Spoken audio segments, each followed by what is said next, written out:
Boa noite, estamos aqui nós de novo e a gente trouxe um outro assunto essa semana para falar sobre a importância da integridade de barreira.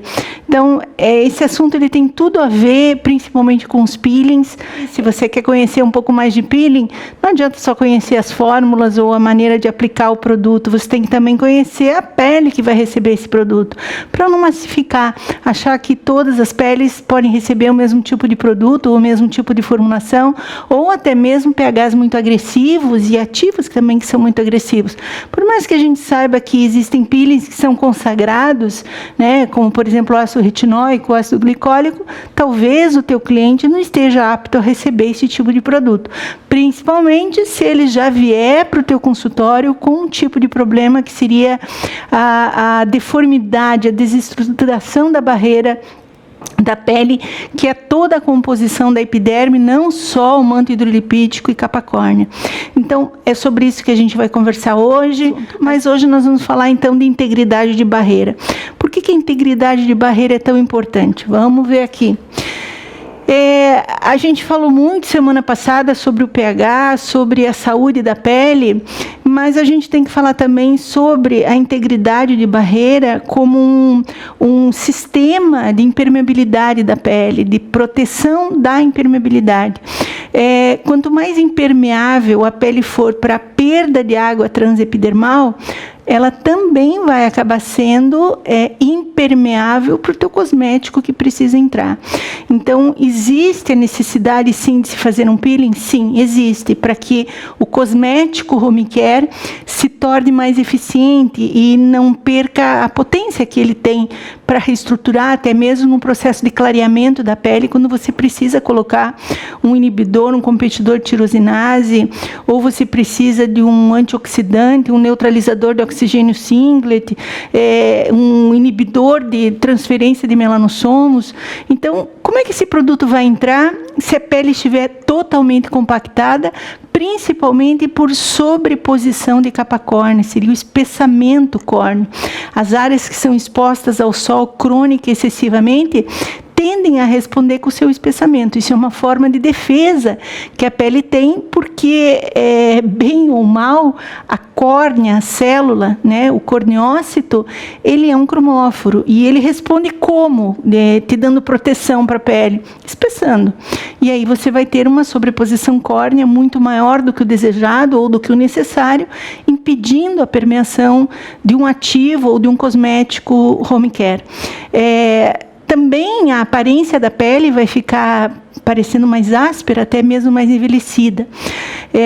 Em contrapartida, a quantidade de água, se é que tem lá dentro, porque a quantidade de água intradermal, né, intraepidermal, ela vem da quantidade de água que o teu cliente bebe, a ingesta de água. Então, é muito importante na anamnese eu saber o quanto de ingesta esse cliente bebe. E principalmente aqueles, eu bebo muito. Aí quando você vai perguntar, não, vamos tentar botar isso em copos d'água, tal. Quantos copos d'água você bebe por dia? Eu bebo 2. E para ele é muito, porque o conceito muito para ele é que ele está bebendo adequadamente. As literaturas hoje, elas dizem que tem que ser de 2 a 4 litros de água por dia. Se a gente for levar ao pé da letra, a medicina oriental, né, ela já é um pouco mais específica, ela chega a falar 4 a 4,5% do peso corporal. Então, pera lá, não é 2 litros de água e não é 4, não é uma conta matemática novamente aqui. Então, é muito importante a gente saber dos hábitos de vida do nosso cliente, do nosso paciente, para poder dizer seguir para frente com o tratamento e saber que você vai ter sucesso com isso. Principalmente se você for utilizar recursos dentro do teu consultório que vão afetar a permeabilidade de membrana, vão afetar a constituição da barreira, vão afetar os lipídios que tem naquela pele. Então, não adianta só colocar um hidratante, vamos pensar assim, tópico, que seriam os nomes dos produtos que a gente acredita que são hidratantes, que vão dar água à pele. Na verdade, não é essa a função deles.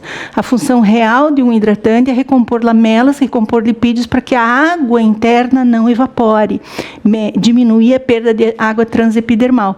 Então, você tem que ter certeza que o teu paciente está bebendo água, tem que ter ingesta de água.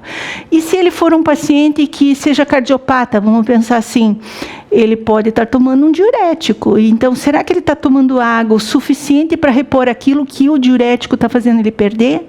Se ele for um paciente que pratica atividade física e tem uma quantidade de suor acima do que deveria ser excretado normalmente, ele sua demais, também vai perder, né? Tudo isso tem que ser levado em consideração e não simplesmente escolher um hidratante.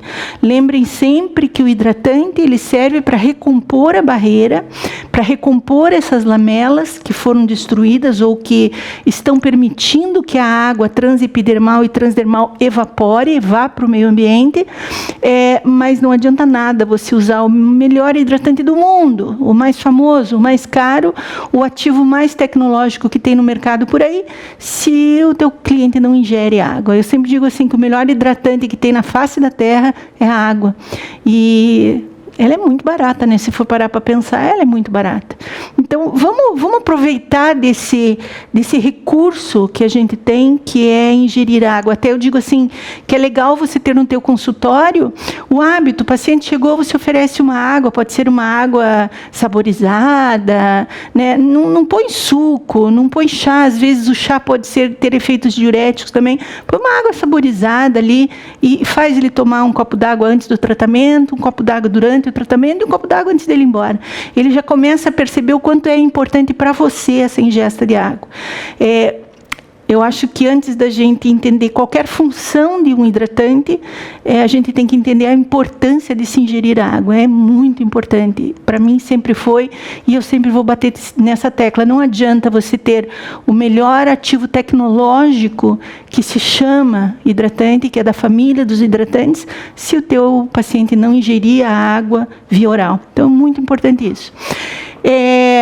Também a gente tem que ter a consciência, né, que vai se perder mais água para o meio ambiente caso haja um defeito de barreira. Vamos falar de defeito de barreira provocado. Um defeito de barreira provocado, né, que a gente provoca dentro do consultório, são os peelings. Um outro tipo de defeito de barreira que a gente provoca é a radiofrequência. Isso ficou bem comprovado, que a radiofrequência, por ela aumentar a temperatura da pele violentamente, ela faz uma destruição, não seria uma destruição, seria um desarranjo dos lipídios que compõem a barreira, que envolvem os queratinócitos e os corneócitos, aumentando a perda de água transepidermal. Então, é muito importante, se você vai fazer um peeling, se você vai fazer uma radiofrequência, existem outros recursos que a gente tem em consultório que aumentam a perda de água transepidermal, é você já programar o que você vai usar imediatamente depois e no home care. Eu, uma vez, cruzei com uma profissional que ela disse assim, eu não trabalho com home care, Ivone, eu só trabalho com consultório. Eu fiquei pensando assim, puxa, que trabalho é esse? Não existe trabalho sem home care. Você pode ter a melhor tecnologia dentro do teu consultório, mas se você não praticar o home care com o teu cliente e não adequar esse home care, não acertar esse home care, todo o teu esforço dentro de um consultório vai por água abaixo, né? Porque a real função da água na pele é ser o maior cromóforo que a pele humana tem. Tanto que, se você quer entender um pouco mais disso, vai ler um pouco de literatura sobre radioterapia. A radioterapia não é preconizada a ser feita numa pele hidratada. Por exemplo, eu vou usar um hidratante e vou para a sala de radioterapia. Por quê? Porque a água é um cromóforo, vai chamar para ela aquela radiação ionizante, aquela energia, e não vai deixar o raio gama atingir a célula cancerígena da pele. Então, Então, é contraproducente. Claro, acabou a radioterapia, pode passar o hidratante, não tem problema. Mas antes não. Por quê? Porque a água é o maior cromóforo que a pele humana tem de defesa. E quando a gente fala de cromóforo, a gente acaba percebendo que se o cromóforo água não estiver na sua plenitude, outros cromóforos vão entrar em ação, como, por exemplo, os corneócitos. Eles vão espessar. Como, por exemplo, a melanina, ela vai entrar em ação. Os queratinócitos vão sofrer com a energia do UVA e do VB, e vamos pensar no raio gama também, por que não, né? O que vai acontecer é que eles vão solicitar a presença do hormônio melanoestimulante e o melanócito vai começar a entrar em ação. Então, quando eu aumento o cromóforo água, e eu só consigo aumentar o cromóforo água se a barreira estiver íntegra, eu diminuo a ação dos outros cromóforos. Isso também já está descrito em literatura. Vamos falar aí o melasma, né? O melasma regride violentamente, espontaneamente, se ele vivenciar uma pele bem hidratada. Então, para eu ter uma pele bem hidratada, tem duas funções. A barreira tem que estar íntegra e o meliante lá tem que beber água, senão não vai dar certo. É claro que essas literaturas falaram de melasmas puros, não melasmas que já foram agredidos por qualquer tratamento. Então, são melasmas epidérmicos, né? Então, é legal a gente fazer essa associação, conhecer os cromóforos e conhecer a relação deles com a barreira. Barreira desestruturada, cromóforo ruim, vamos pensar assim, o primeiro deles é a melanina, e o próprio corneócito vão entrar em ação e vão acabar estragando com a tua pele. E o sol, tecnicamente, é o maior desencadeador da atividade desses melanócitos, vamos botar ruins aí, né? Mas é o sistema deles, é a defesa. A melanina é uma proteína de defesa. Ela só entra em ação se um queratinócito for agredido. Senão, ela não vai entrar em ação. Então, isso a gente tem que ter o conhecimento dessa literatura para poder entender também a ação dos cromóforos e a estrutura de barreira de defesa da epiderme. Vamos lá. Aqui tem uma figurinha que ela foi publicada pela Eucerin, nós reproduzimos essa figura, está no meu livro. Agora, se perguntar em qual dos 3 livros, não me lembro mais. Eu deveria ter ido olhar o livro para saber em qual das 3, mas eu acho que está no livro de Peeling.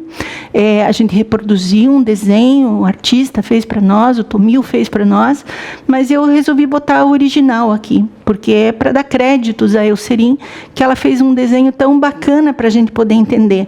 O que é a integridade de barreira? A integridade de barreira é a proteção, né, que eu tenho tanto da entrada de agentes nocivos, de micro-organismos, né, e se eu tenho essa integridade, eu também tenho uma regulação do pH, que vai manter aquela microbiota em equilíbrio, como a gente falou semana passada, e eu também vou ter uma proteção contra a perda de água transepidermal. Então, é todo um conjunto de informações para entender o que é a barreira. A perturbação de uma barreira, a desestruturação de uma barreira, é tudo isso, ou parte disso, ou algumas estruturas disso não estarem perfeitas. O corpo humano, ele foi preparado para estar perfeito, só que a influência do meio ambiente e as condições genéticas, né, e as condições fenotípicas também do ser humano fazem com que isso se altere. Então, por mais que o corpo humano é uma máquina perfeita, e para mim ele é uma máquina perfeita, ele sabe se reestruturar, ele sabe se defender, essas condições de meio ambiente fazem com que talvez essa máquina apresente defeitos, né? Então, esses defeitos é que a gente percebe principalmente em pessoas com atopias de pele. Então, a gente, com a cosmetologia, está preparado para lidar com essa barreira, para reestruturar essa barreira, mas tem que conhecer tanto a atopia, a desestruturação, o que está acontecendo ali, que está alterando, e o cosmético que você vai usar, bem como o veículo que foi construído esse cosmético. Qual é o veículo que conduz? Qual é o creme que está conduzindo, vamos pensar assim, a base, né? Que está conduzindo esse ativo que vai reestruturar. Então, tudo isso é muito importante. Existem detalhes aqui dessa barreira que eu poderia ficar, acho que, um ano inteiro falando sem parar. É fascinante você entender essas estruturas, é fascinante você entender os desmossomas, que são as pontes de união dos queratinócitos, é fascinante você entender o metabolismo do cálcio, por que o cálcio está ali, por que ele é importante para a estrutura e manutenção de um queratinócito, por que o queratinócito tem que obedecer determinadas proteínas, principalmente as proteínas da família das caderinas, a desmogleína e a desmocolina, as proteínas a própria filigrina e a involucrina, tudo isso faz parte de um universo que foi o que você escolheu para trabalhar, a cosmetologia e a pele. Então, é muito legal, dá um tesão muito grande na gente, quando você começa a dizer, mas agora eu estou entendendo o troço. Não está tão obscuro, não está mais tão, estou fazendo porque estou copiando. Não, eu estou fazendo porque eu estou entendendo. Todo esse mundo maravilhoso, essa Disneylândia, que é a epiderme humana, que é essa construção desse conhecimento da fisiologia da pele, que por muitas vezes passa desapercebida, como se a epiderme fosse somente camada basal, espinhosa, granulosa, camada de transição, capa córnea, e tem que descamar e deu para bola. É muito pequeno o conhecimento que a gente tem da epiderme, sendo que ela é tão simples, mas ao mesmo tempo tão rica de detalhes, né? São estruturas, a epiderme é provavelmente mais fina que um fio de cabelo, né? A derme ela é um pouco mais espessa, mas é uma estrutura absurdamente organizada, é uma estrutura absurdamente caminha junto, ela é ordenada, é um trabalho ordenado que ela faz na pele. Só que às vezes o meio ambiente, meus hábitos de vida, cosmético errado, pode estar destruindo tudo isso. Vamos lá. Aqui. Então, o que é esses fatores que podem estar desestruturando tudo isso, além dos que a gente falou de pH da semana passada?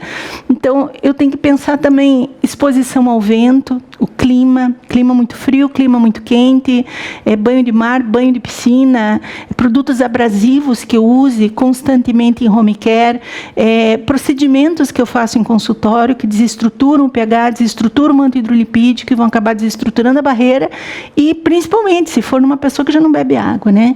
Então, essas mudanças bruscas, que vamos pensar no que a gente provoca, né? Para não complicar, porque senão eu teria que ficar aqui uma semana inteira falando de coisas que são orgânicas, mas vamos pensar nas mudanças que a cosmetologia provoca, né?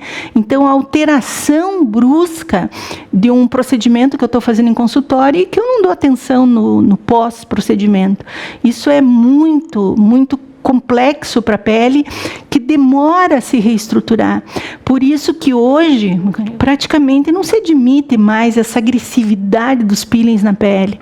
Hoje a gente procura trabalhar com o pH mais próximo da pele, que é o 4,5, para que a desestrutura dessa barreira seja a mínima possível, mas a máxima necessária para que um cosmético home care consiga funcionar e eu consiga fazer uma agregação dos elementos água que a pele tem, que é fundamentalmente o ácido hialurônico, sulfato de dermatan, sulfato de queratina e sulfato de condroitina. Eu consigo fazer essa aproximação mesmo durante um peeling, mas daí a pergunta é, qual ativo?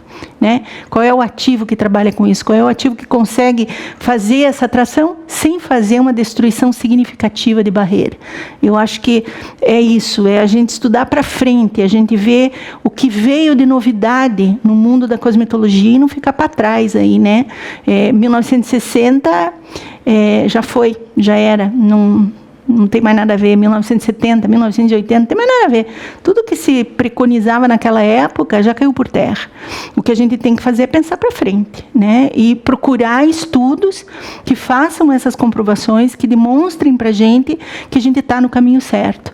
E o caminho certo hoje da cosmetologia é, quanto menos você desestruturar, quanto menos você agredir, melhor a pele vai conseguir se recuperar e te devolver o resultado que você quer, que é um equilíbrio. O que a gente quer, na verdade, é um equilíbrio e saúde da pele. Vamos lá. Essas alterações de barreira, elas foram principalmente estudadas, né, porque a medicina em si, a ciência em si, ela queria saber por que determinadas peles apresentavam atopias ligadas diretamente com a disfunção de barreira. Por exemplo, a psoríase, a rosácea, as ictioses, né? Está tudo ligado com a barreira da pele. Tem uma desestruturação gigantesca e o corpo não consegue se reestruturar. A maioria delas está ligada ao metabolismo do lipídio. Eles não conseguem, esse indivíduo, esse paciente, ele não consegue produzir lipídio suficiente para desencadear o caminho do lipídio, que é se tornar esfingolipídio, depois do esfingolipídio se tornar ceramida, e da ceramida se tornar esfingosina livre. É uma síntese que tem que acontecer. E isso não acontece em horas. Às vezes leva 48 horas para essa síntese acontecer. Imagine, então, um corpo que não está conseguindo nem produzir o lipídio. E ele acaba evoluindo para uma patologia. E essas patologias... uma vez eu escutei isso de um orientador meu, ele disse assim: Ivone, a gente quando trabalha com ciência, quando trabalha com pesquisa, a gente não pode ficar apegado à porcentagem da população mundial afetada, porque esse número às vezes vai ser pequeno. Por exemplo, a gente sabe que psoriáticos no mundo chega a 5%, 4,5% da população mundial é psoriático. É um número pequeno, por que eu vou estudar isso? Gente, se for uma única pessoa, vale a pena estudar. Porque se essa pessoa te procurar para ajudar, você está preparado para ajudar.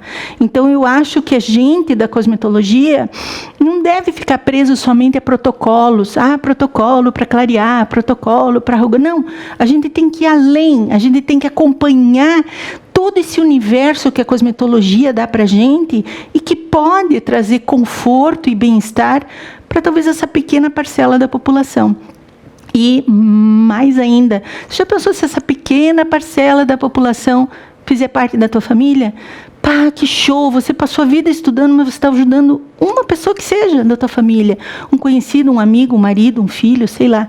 Então, eu acho que, por mais que seja uma parcela pequena da população que desencadeie esse tipo de atopia, que apresente esse tipo de atopia, já valeu a pena. Então, não fica preso a número, a quantificação. Por exemplo, quando a gente estuda melasma, o melasma é a terceira maior queixa mundial dentro de um consultório de dermatologia. Para ser a terceira maior queixa, porque deve afetar, acho que 60% da população mundial, né? Então, eu não vou ficar presa à quantificação em porcentagem de quantas pessoas têm o problema. Eu vou estudar para conhecer. Eu sempre digo assim, que não é porque eu fiz um curso de graduação de estética e cosmética, ou fiz de odontologia, ou fiz de fisioterapia, eu não sei qual é o teu curso de graduação, às vezes até você é só um tecnólogo, não interessa. O conhecimento, ele é livre, ele é aberto. Estude. Vá lá e estude a parte dermatológica também. A parte dermatológica, ela não é só para o médico. E, na verdade, a parte dermatológica é para ser um tratamento médico.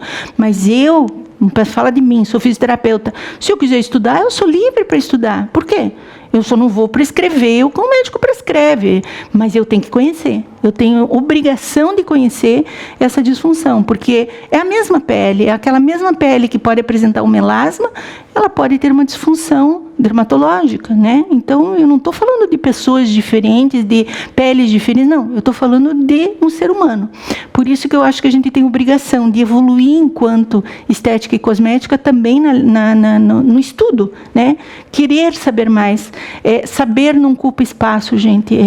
Aprender não ocupa espaço. Às vezes a gente olha o computador, às vezes eu vejo meu computador, está lá, tudo cheio, não cabe mais nada.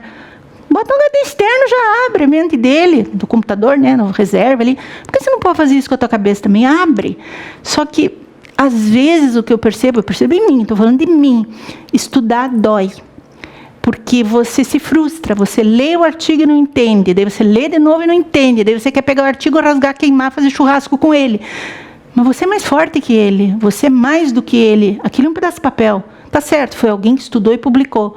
Mas será que você não vai conseguir entender o que o cara está falando? Claro que vai. É só você ter força de vontade. Dedica parte do teu dia, parte da tua semana para estudar. Às vezes a gente dedica muito tempo para o consultório, para atender, mas não dedica para a gente, para estudar, para adquirir conhecimento. Muito importante isso. Então, entendam que que as atopias, elas afetam realmente uma parcela bem pequena da população, mas elas são prazerosamente deliciosas de entender. Depois que você entende uma delas, você fala, gente, meu Deus, parece que você botou um ovo em pé e não precisou de pauzinho do lado para segurar, porque ele se manteve ali equilibrado. É muito legal, é muito satisfatório isso. Eu sou capaz de afirmar com total certeza que eu ainda estou lúcida, porque eu gosto de estudar, porque senão a gente é pirado, eu já sou meio pirada, né? Então, estuda também, gente, a gente consegue manter a lucidez da gente, um motivo de vida. Por que eu estou vivendo? Por que eu estou aqui nesse mundo ainda? É porque eu gosto de estudar, gosto de aprender, gosto de ler, gosto de ser desafiada pelo assunto. Vai lá que você vai gostar disso também. Então, vamos lá. Quando você tem um desequilíbrio de barreira, vamos pensar, então, nos provocados pela estética, dentro do consultório, recurso terapêutico, eletroterapia, peelings, cosmetologia, seja lá o que for, você também vai ter um desequilíbrio na microbiota. E esse desequilíbrio na microbiota, ele é o maior fator desencadeador do aumento de micro-organismos patogênicos. Então, tudo aquilo que estava em harmonia, que estava vivendo em base saprófita na tua pele, vai começar a desequilibrar. E quem que desequilibra? O bandido, o ruim, o mal. E aí começa inflamação, dermatite, atopia, cheiro ruim, acne, foliculite. Aí você vai, ai, prof, como é que eu trato essa foliculite no glúteo da minha paciente? Você fala, pô, mas você já parou para pensar por que ela tem foliculite? Tem que ter um motivo, e é o desequilíbrio de barreira e de microbiota. Então, não é só ir lá e, vou passar uma alta frequência, vou botar, sei lá, fazem tanta coisa, mas, vamos começar a pensar por que aquilo está se desenvolvendo. Com certeza, é um desequilíbrio de barreira e é um desequilíbrio de microbiota. E eu tenho que recuperar isso, senão eu não consigo lidar com nenhuma desses fatores, digamos assim, as consequências. Eu sempre digo assim, para tratar essas disfunções, eu não tenho que tratar a disfunção, eu tenho que tratar a causa. Por que está acontecendo isso? E eu tenho que inverter esse jogo, eu tenho que ganhar o jogo. E aí eu vou conseguir melhorar isso, né? Senão, não. Envelhecimento precoce talvez seja o maior mal do século XXI, né? Por quê? Produção de radicais livres, por N fatores. E a desestruturação de barreira é o maior de todos. A gente viu lá na primeira live, quando a gente falou sobre o limão, né? Os psoralenos produzindo radicais livres. Esses radicais livres acabam levando ao envelhecimento. Não estou falando que ele é a culpada de tudo, mas é a produção de radicais livres. E aí você vai buscar um antioxidante, um antirradical livre, um neutralizador de radical livre, mas você não cuida de todo o restante. E você não põe água nessa pele, você não faz a pessoa beber água. Então fica complicado dizer só que você quer fazer um peeling para consertar tudo. Não é bem assim, né? Aqui, esse desequilíbrio, então, vai levar ao aumento de micro-organismos patogênicos, que vai levar a todos esses digamos assim, esses sintomas secundários. Era o que estava no slide anterior, mas é para reforçar bem para vocês o quanto é importante a gente entender que a barreira e a microbiota tem que estar íntegra, tem que estar em equilíbrio, né? E para ela estar em equilíbrio, eu tenho que, primeiro, parar de agredir, né? Segundo lugar, reconstruir. Mas no reconstruir, eu tenho que tomar muito cuidado, porque às vezes eu estou usando um cosmético que vai tamponar. Então, ele vai se tornar comedogênico por tamponamento, e não porque ele alterou o pH. Então, é uma sequência, um evento gigantesco de conhecimento que a gente tem que ter quando a gente decide que vai trabalhar com cosmetologia. A coisa é mais complexa do que só passar creminho, tá, gente? Olha, você vai ter que estudar muito mais do que você imaginava, porque não é tão fácil assim. Não é tão fácil, talvez, como quiseram fazer você acreditar. Eu estou quebrando com os teus sonhos aí. Se você achava que cosmetologia era fácil, você não viu nada ainda, tá? Você vai comer muita grama pela raiz ainda, que nem a gente diz, né?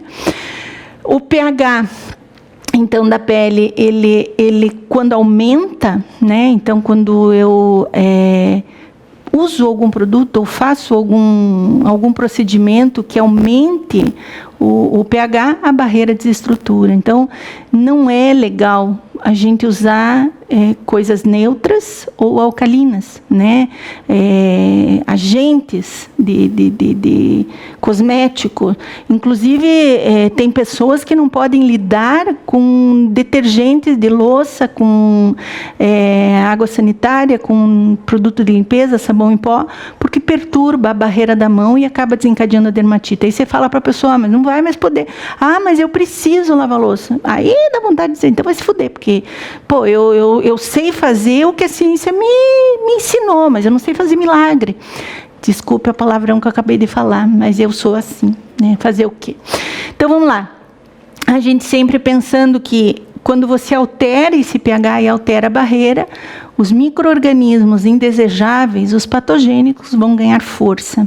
E ganhando força, você desestrutura mais ainda, é como se fosse um ciclo vicioso. Então, tem que tomar muito cuidado com o que você está fazendo no consultório e com o que você vai fazer em home care, porque a principal, digamos, função de nós profissionais enquanto usuários da cosmetologia é recuperar e não é ficar agredindo. Então, muito cuidado com esses peelings agressivos que destroem, que cai a cara, que não sei o quê, que faz processo inflamatório, que destrói tudo. Não, porque eu vou limpar tudo, porque vai sair tudo em uma semana. Isso não é fisiológico. A pele precisa de um tempo para se recuperar, para se reestruturar. Principalmente as peles atópicas, que já têm um pH mais próximo de neutro ou até alcalino. Muito cuidado com isso, tá?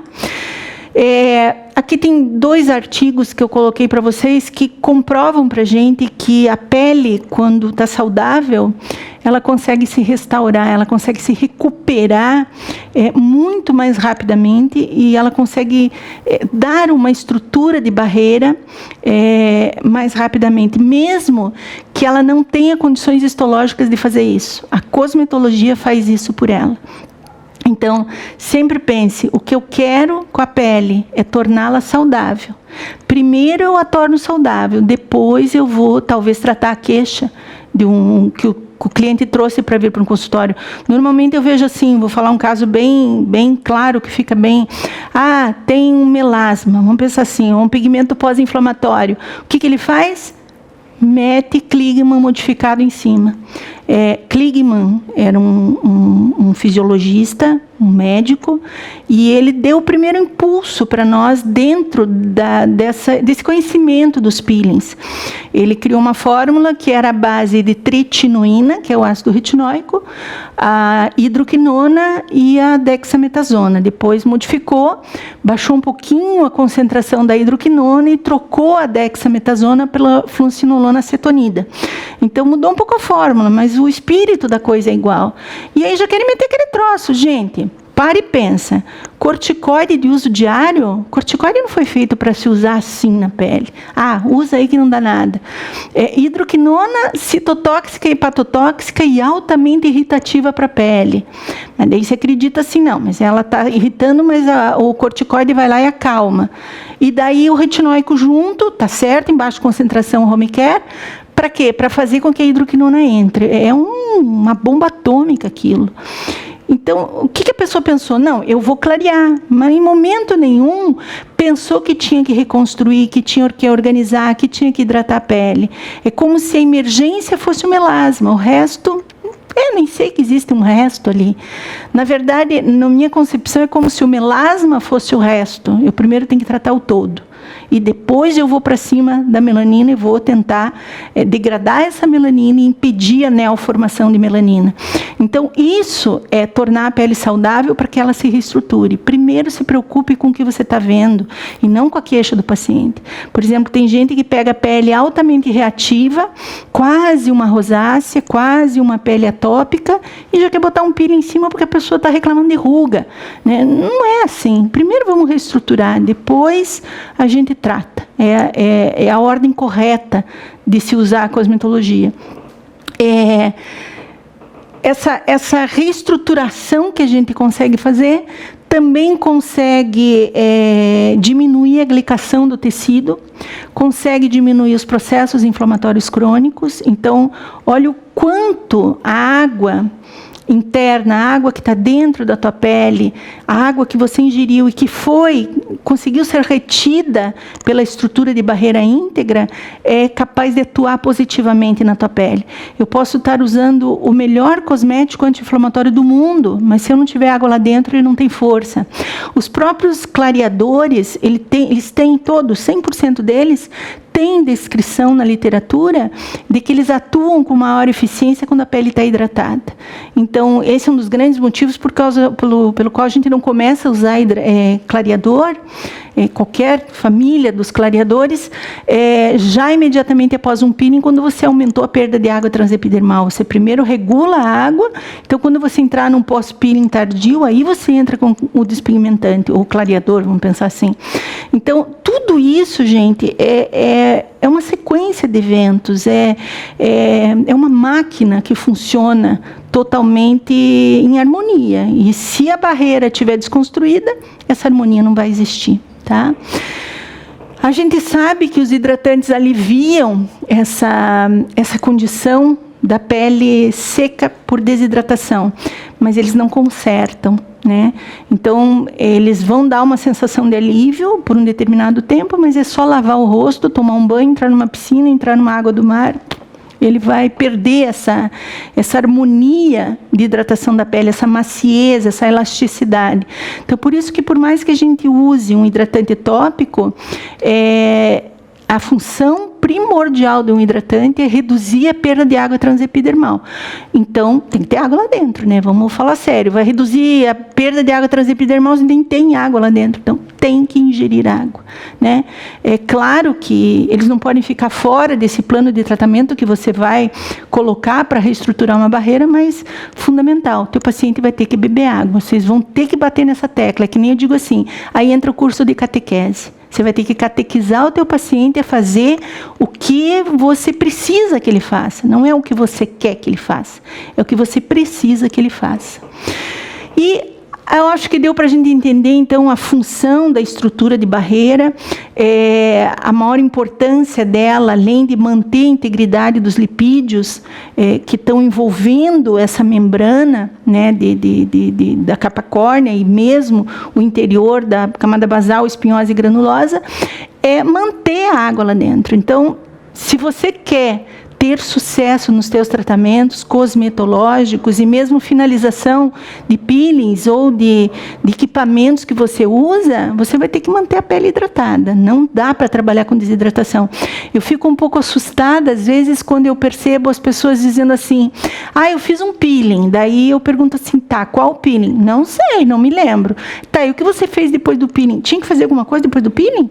Gente, pelo amor de Deus, cosmetologia é muito mais do que decorar um passo a passo, protocolo, né? Passo 1, passo 2, passo 3, passo 4. Normalmente até os cosméticos vêm primeiro, segundo, terceiro e quarto. Use nessa ordem aqui. Ou seja, é como se eles estivessem subjugando você e acreditando que você não sabe nem para que serve aquilo. Que se você soubesse, você não estaria invertendo a ordem dos produtos. Ou você acaba caindo na real e percebendo que o passo 1 não precisa, porque o passo 1 o passo 2 é a mesma coisa, só está em veículo diferente.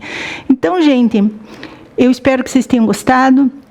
Foi muito bom estar aqui com vocês hoje. Chama seus pacientes para assistir também, aí eles vão talvez compreender um pouco mais o quanto é difícil o teu trabalho, que às vezes as pessoas acham assim, eu vou só ali no consultório passar um creminho e deu. Não, eu vou ali no consultório passar um creminho, mas com uma baita profissional que estuda pra caceta. Então mostra para ela também, mostra para os seus clientes também, para eles entenderem um pouco mais o que acontece na tua vida, o que você faz nas suas horas de folga, o que nós fazemos nas nossas horas de folga, que é estudar, né? Tá bom? Um beijo grande para vocês.